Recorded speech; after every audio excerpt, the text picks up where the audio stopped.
இன்ட்ரெஸ்டிங்கான சினிமா அப்டேட்களை தெரிஞ்சுக்க நம்ம தமிழ் சினிமா நியூஸ் சேனலை சப்ஸ்கிரைப் பண்ணிக்கோங்க. மறக்காம பக்கத்தில் இருக்கிற பெல் பட்டனை டச் பண்ணி ஆல் அப்படின்ற ஆப்ஷன் வரும், அதை அழுத்திக்கோங்க. அப்போதான் நம்ம போடுற புது புது வீடியோக்கள் உங்களுக்கு வந்து கொண்டே இருக்கும். சினிமா துறையில் தனக்கென ஒரு நிரந்தர இடத்தை பிடித்து அரசியலில் நுழைந்து குறிப்பிடத்தக்க சாதனைகளை படைத்து ரசிகர்களாலும் கட்சி தொண்டர்களாலும் வள்ளல் கர்ணன் என்று போற்றப்படும் விஜயகாந்த் அவர்கள் தற்போது காலமாகியிருக்கிறார். அவருடைய மறைவு ஒட்டுமொத்த திரை உலகினருக்கும் ரசிகர்களுக்கும் அந்த கட்சியின் தொண்டர்களுக்கும் அரசியல் பெரும் புள்ளிகளுக்கும் பேரிழப்பை ஏற்படுத்தியிருக்கின்றது. இந்த நிலையில் சினிமாவில் பல்வேறு சாதனைகளை படைத்த நடிகர் விஜயகாந்த் அவர்களுடைய மறக்க முடியாத, ரசிகர்களால் என்றும் மறக்க முடியாத 10 படங்கள் இருக்கின்றது. அது எந்தெந்த படங்கள், விஜயகாந்த் அவர்கள் சினிமாவிற்குள் நுழைந்து அப்படி என்னவெல்லாம் சாதித்திருக்கிறார் அப்படின்றதெல்லாம் பற்றி தெளிவாக பார்க்கலாம். அதுக்கு முன்னாடி மறைந்த விஜயகாந்த் அவர்களின் ஆன்மா சாந்தி அடையணும் அப்படின்ட்டு நினைக்கிறவங்க இந்த வீடியோவை மறக்காமல் லைக் பண்ணுங்க. சரி, வாங்க வீடியோக்குள்ளே போகலாம். விஜயகாந்த் அவர்களுடைய 30 ஆண்டு கால திரை வாழ்க்கையில் 155 திரைப்படங்களில் நடித்திருக்கின்றார். மேலும் 20 திரைப்படங்களுக்கு மேல் காவல்துறை அதிகாரியாக நடித்து சாதனை படைத்திருக்கின்றார். தமிழ் திரையுலகில் முக்கிய பங்கு வகித்த கேப்டன் விஜயகாந்த் அவர்கள் பல்வேறு விருதுகளையும் வாங்கியிருக்கின்றார். இதில் கலைமாமணி மற்றும் கௌரவ டாக்டர் பட்டமும் அடங்கும் என்பது குறிப்பிடத்தக்கது. படிக்கும் பருவத்திலேயே இவருக்கு சினிமா மீது ஈர்ப்பு இருந்ததால் சினிமாவில் சேர்ந்து நடிக்க வாய்ப்பு தேடி சென்னை வந்த இவர் 1979 இயக்குனர் காஜாவின் இயக்கத்தில் வெளிவந்த இனிக்கும் இளமை என்ற திரைப்படத்தில் ஒரு சிறு கதாபாத்திரம் ஏற்று தனது நடிப்பு திரைப்பயணத்தை துவங்கினார் விஜயகாந்த் அவர்கள். அதன் பிறகு 1980 வெளிவந்த தூரத்து இடி முழக்கம் என்ற திரைப்படத்தில் முக்கிய வேடமேற்று நடித்து ஒரு நிலையான இடத்தை பிடித்தார். 1981 இயக்குனர் S.A. சந்திரசேகர் இயக்கத்தில் இவர் கதாநாயகனாக நடித்து வெளிவந்த சட்டம் ஒரு இருட்டறை என்ற திரைப்படம் விஜயகாந்த் அவர்களின் திரைப்பயணத்தில் மிக பெரும் ஒரு திருப்பு முனையை ஏற்படுத்தியது என்றுதான் சொல்ல வேண்டும். இப்படியாப்பட்ட ஒரு சூழ்நிலையில் நடிகர் விஜயகாந்த் அவர்கள் நடித்து ரசிகர்களால் மறக்கவே முடியாத 10 படங்கள் இருக்கின்றது. அந்த 10 படங்கள் என்னென்ன அப்படின்றத பற்றி தெளிவாக பார்க்கலாம். இதில் முதல்ல நாம் பார்க்க போகிறது செந்தூரப்பூவே திரைப்படம். செந்தூரப்பூவே படத்தில் ராம்கி நிரோஷா காதல் ஜோடியாக நடிச்சிருப்பாங்க. இவங்களோட காதலை சேர்த்து வைக்கும் பாத்திரம்தான் விஜயகாந்துக்கு. முக்கியமான சண்டை காட்சிகளில் விஜயகாந்துக்கு தலையில் வலி ஏற்பட்டு துடிக்கிற மாதிரி வச்சிருப்பாங்க. ரயில் சண்டை காட்சி ஒன்று ரொம்ப பிரமாதமாக இருக்கும். இந்த படத்துக்கு தான் விஜயகாந்துக்கு முதலாக சிறந்த நடிகருக்கான மாநில அரசின் விருதும் கிடைத்தது. 200 நாட்களுக்கு மேல் ஓடிய இந்த படம் P.R. தேவராஜ் இயக்கத்தில் 1980 அதிகபட்ச வசூலை குவித்த படமும் என்ற பெயரும் வாங்கியது. அடுத்து இரண்டாவதாக கேப்டன் பிரபாகரன். இது விஜயகாந்த் அவர்களுக்கு மிகப்பெரிய பெயர் வாங்கி தந்த படம். R.K. செல்வமணி இயக்கிய படம் இது. சந்தன வீரப்பன் மாதிரி ஒரு பாத்திரத்தை மன்சூர் அலிகான் பண்ணி அறிமுகமானார். சரத்குமார் கூட இதில் ஒரு சின்ன ரோல் பண்ணியிருக்காரு. இது விஜயகாந்த் அவர்களின் 100வது படம். அது மட்டுமல்ல, அவருக்கு இந்த படத்துக்கு பிறகுதான் கேப்டன் அப்படின்ற பெயரே கிடைத்தது. இந்த படத்தின் ஒரு காட்சியில் விஜயகாந்த் அவர்களின் தோள்பட்டை மூட்டு நழுவி வலியால் துடிதுடிக்க அதை பார்த்துட்டு அட கேப்டன் என்னமா நடிக்கிறார்னு படக்குழு நினைக்க அவர் பாடு திண்டாட்டமாக போயிட்டுதுன்னு சொல்லுவாங்க அந்த சமயத்தில். அதன் பிறகுதான் அவர் சண்டை காட்சிகளில் அதிகமாக கால்களை உபயோகிக்க ஆரம்பித்தார்னு சொல்கிறாங்க. அடுத்து இந்த வரிசையில் 3வதாக நாம் பார்க்க போகிறது ஊமை விழிகள் திரைப்படம். இது ஆபாவானன் தயாரிப்பில் அரவிந்த்ராஜ் இயக்கத்தில் வெளியான படம். திரைப்பட கல்லூரி மாணவர்களை வைத்து உருவான படம். பயங்கர ஹிட் அடித்த படம் இது. கொஞ்ச நேரம்தான் விஜயகாந்த் வந்தாலும் பயங்கரமான ஒரு நடிப்பு. ஒரு சீரியல் கொலைகாரனை பிடிக்கிற போலீஸ் ரோல் அவருடையது. நல்ல கம்பீரமாக நடிச்சிருப்பார். அருண் பாண்டியன், ஜெய்சங்கர் போன்றவர்கள் இந்த படத்தில் நடித்திருப்பாங்க. தோல்வி நிலையென நினைத்தால் அப்படின்ற பாட்டு ரசிகர்களால் இன்றைய வரைக்கும் மறக்கவே முடியாது அப்படின்ட்டு தான் சொல்லி ஆகணும்.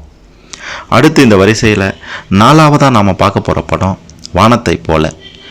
இயக்குனர் விக்ரமன் இயக்கிய குடும்ப கதையை மையமாக கொண்ட படம் இந்த படம். 250 நாட்களுக்கு மேல் ஓடி 2000வது ஆண்டு சிறந்த தமிழ் படம் என்ற தேசிய விருது, மாநில விருது எல்லாம் பெற்ற படம் இந்த படம். விஜயகாந்த் இரட்டை வேடத்தில் நடித்த படம். பிரபுதேவா, மீனா, கௌசல்யா எல்லாம் நடிச்சிருப்பாங்க. எல்லா விக்ரமன் படங்களையும் போல இதுவும் ஃபீல் குட் மூவி தான். எங்கள் வீட்டில் எல்லா நாளும் கார்த்திகை பாட்டு இன்றைய வரைக்கும் ரசிகர்களால் மறக்க முடியாத ஒன்றினே சொல்லியாகணும். அடுத்து இந்த வரிசையில் 5வதாக நாம் பார்க்க போகிறது அம்மன் கோவில் கிழக்காலே படம். ஆர் சுந்தரராஜன் படம். விஜயகாந்த் கூட ராதா நடிச்சிருப்பாங்க. இளையராஜா இசையில் பாட்டெல்லாம் பிச்சு இருப்பார். அருமையான காமெடி. ராதாவுக்கு ஆரம்பத்தில் திமிர் பிடித்த கேரக்டர். விஜயகாந்த் அவர் கழுத்தில் தாலி கட்டி அவர் திமிரை அடக்கிற மாதிரியான கதை இருக்கும். இந்த படத்தில் ராதா ரவிக்கும் நல்ல ரோல் இருக்கு. அடிக்கடி இப்போவும் செந்தில் உட்பட குழுவோட விஜயகாந்த் சுற்றுகிற காமெடி காட்சிகளை டிவியில் பார்க்கலாம். சின்னமணி குயிலே, பூவை எடுத்து ஒரு மாலை தொடுத்து வச்சனே போன்ற பாடல்கள் கங்கை அமரன் எழுதி இன்றும் ரசிக்கப்படுகின்றன என்பது எந்தவிதமான மாற்று கருத்தும் இல்லாத ஒரு உண்மை. அடுத்து இந்த வரிசையில் 6வதாக நாம் பார்க்க போகிறது புலன் விசாரணை திரைப்படம். இது ஆர்.கே. செல்வமணிக்கு முதல் படம். இந்த படத்தில் தான் சரத்குமாரை வித்தியாசமான வில்லனாக அறிமுகப்படுத்தி இருப்பாங்க. ஆட்டோ சங்கரை நினைவூட்டும் கதாபாத்திரத்தில் ஆனந்த்ராஜ் நடித்திருப்பார். தொடர் கொலைகளை புலனாய்வு செய்யும் அதிகாரி ஆனஸ்ட்ராஜ் அப்படின்ற கதாபாத்திரத்தில் விஜயகாந்த் அவர்கள் வருவார். ஆர்.கே. செல்வமணிங்கிற முதல் பட இயக்குனர் தன்னை நிரூபிக்க உதவியாக இருந்த படம் இந்த படம். 1990ஆம் ஆண்டு பொங்கலுக்கு ரிலீஸ் ஆகி பயங்கர ஹிட் அடித்தது. இதைத் தொடர்ந்து கேப்டன் பிரபாகரன் படம் இயக்கினார் செல்வமணி. இந்த படத்துக்கு பிறகுதான் அவருக்கு கேப்டன் பிரபாகரன் படம் இயக்கும் வாய்ப்பு கிடைத்தது. புலன் விசாரணை படமும் ஹிட்டு கொடுத்தாரு. அதே போல கேப்டன் பிரபாகரன் படமும் மிக பெரும் ஹிட்டானது ஆர்.கே. செல்வமணியின் இயக்கத்தில். விஜயகாந்த் அவர்களுக்கும் இந்த 2 படமும் மிக பெரும் திருப்பு முனையாக தன்னுடைய திரை பயணத்தில் அமைந்தது. அடுத்து இந்த வரிசையில் 7வதாக நாம் பார்க்க போகிறது சத்ரியன் திரைப்படம். அருமையான போலீஸ் கதை. நீ வரணும், பழைய பன்னீர்செல்வமாக வரணும் என்று திலகன் விஜயகாந்தை பார்த்து பேசும் வசனம் பயங்கர ஃபேமஸ் ஆகி இருக்கின்றது தற்போது.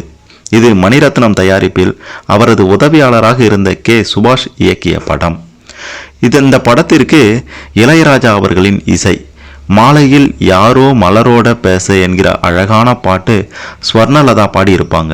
பயங்கரமாக வசூல் செய்த படம் மட்டுமல்ல, ஒரு கல் ஸ்டேட்டஸே இந்த படத்துக்கு போலீஸ் படங்களில் உண்டு. அது மட்டும் இல்லாமல் இந்த படம் மிக பெரும் அளவில் ஹிட் அடித்தது. விஜயகாந்த் ரசிகர்களால் இன்றைய வரை கொண்டாடப்படும் ஒரு விஜயகாந்த் படங்களில் இந்த படம் மிக முக்கியமான படம் என்று தான் சொல்ல வேண்டும். அடுத்து இந்த வரிசையில் 8வதாக நாம் பார்க்க போகிறது சின்ன கவுண்டர் திரைப்படம். தலைமுடியை வழியே சீவி தோளில் துண்டை போட்டுக்கொண்டு வேட்டி சட்டையில் சின்ன கவுண்டராக விஜயகாந்த் நடித்த இந்த படம் பட்டி தொட்டியெல்லாம் பயங்கரமாக ஓடி தமிழ்நாடு எங்கும் விஜயகாந்த் அவர்களுக்கு பெரிய மாஸ் அப்பீலை பெற்றுத்தந்த படம் இந்த படம்தான். ஆர்.வி. உதயகுமார் இயக்கிய இந்த படத்தில் சுகன்யா, மனோரமா, கவுண்டமணி என்று எல்லோரும் கலக்கி இருப்பாங்க. அந்த வானத்தை போல மனம் படைச்ச மன்னவரே என்று இளையராஜா இசையமைத்து பாடி அசத்தி இருப்பார். 1992 பொங்கலுக்கு வெளியாகி பயங்கர ஹிட்டாகி அந்த ஆண்டு மாநில அரசின் சிறந்த படமாக இந்த படம் தேர்வானது என்பது குறிப்பிட வேண்டிய விஷயம். அடுத்து இந்த வரிசையில் 9வதாக நாம் பார்க்க போகிறது ரமணா திரைப்படம். எல்லா துறையிலும் ஊழலுக்கு எதிராக போராடும் ஒரு பேராசிரியர் ஏசிஎஃப் என்ற இளைஞர் படையை வச்சு செயல்படுவார். கடைசியில் போலீசிடம் சிக்கி தன் உயிரையே தியாகம் செய்வார். ஏஆர் முருகதாஸ் இயக்கத்தில் ரமணா என்கிற அந்த பேராசிரியராக விஜயகாந்த் தன்னுடைய ஆழ்ந்த நடிப்பால் எல்லோரையும் ஈர்த்தார். அவர் அரசியலுக்கு வருவதற்கு விதை போட்ட படமும்னு இந்த படத்தை சொல்லலாம். 2002 வெளிவந்த படம் இது. ஊழல் எதிர்ப்பு படங்களில் இந்த படத்துக்கு மிக முக்கியமான இடம் உண்டு என்று சொல்லியே ஆகணும். இந்த வரிசையில் கடைசியாக 10வதாக நாம் பார்க்க போகிறது சட்டம் ஒரு இருட்டறை திரைப்படம். இது விஜயகாந்தை ஒரு ஹீரோவாக தமிழ் சினிமாவில் நிலைநிறுத்திய படம் என்று தான் சொல்ல வேண்டும். இயக்குனர் எஸ்.ஏ. சந்திரசேகருக்கும் இது ஒரு முக்கியமான வெற்றி படம். இதனைத் தொடர்ந்து அவருடைய இயக்கத்தில் விஜயகாந்த், அதாவது எஸ்.ஏ. சந்திரசேகரின் இயக்கத்தில் 19 படங்கள் நடித்தார். இதற்கான தொடக்கமாக அமைந்தது இந்த சட்டம் ஒரு இருட்டறை படம்தான். தந்தையை கொன்றவர்களை பழிவாங்கும் வழக்கமான பழிக்கு பழி படம்தான் இது. 1981 வெளியான இப்படம் கோபக்கார இளைஞனாக விஜயகாந்தை தமிழ் சினிமாவுக்கு கொண்டு வந்தது மட்டுமல்லாமல் இதே போன்ற பல படங்களுக்கும் இதுதான் விதை போட்டது என்றுதான் சொல்ல வேண்டும். விஜயகாந்த் அவர்களின் மிகச்சிறந்த நடிப்பில் வெளியான இந்த 10 படங்களும் மிக பெரும் அளவில் ஹிட்டடித்து நடிகர் விஜயகாந்த் அவர்களுடைய மறக்க முடியாத 10 படங்களாக இது ரசிகர்களுக்கு மாறிப்போனது. நடிகர் விஜயகாந்த் அவர்கள் நடித்த இந்த 10 திரைப்படங்களில் உங்களுக்கு பிடித்த படம் எது அப்படின்றத மறக்காமல் கமெண்ட்டில் பதிவு செய்யுங்க. இந்த வீடியோவை மறக்காமல் லைக் பண்ணுங்கள், ஷேர் பண்ணுங்கள். விஜயகாந்த் அவர்களின் மறக்கவே முடியாத 10 படங்களை பற்றி பலரும் தெரிந்து கொள்ள இது கண்டிப்பாக உதவும்.